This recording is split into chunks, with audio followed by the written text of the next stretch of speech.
Israël qui a annoncé le report de son retrait total du Sud-Liban pour le 18 février prochain. Les Libanais des villages encore occupés par l'armée israélienne, eux, veulent rentrer chez eux.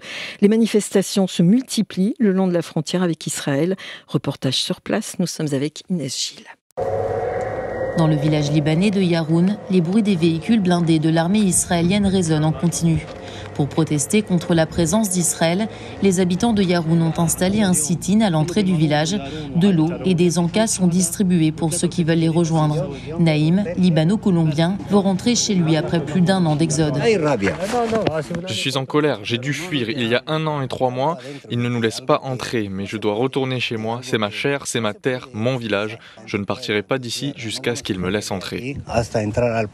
Ce mouvement de protestation pacifique a commencé le 26 décembre, quand des milliers de Libanais ont pris la route pour demander le droit au retour dans leur village. 22 personnes avaient été tuées par des tirs israéliens.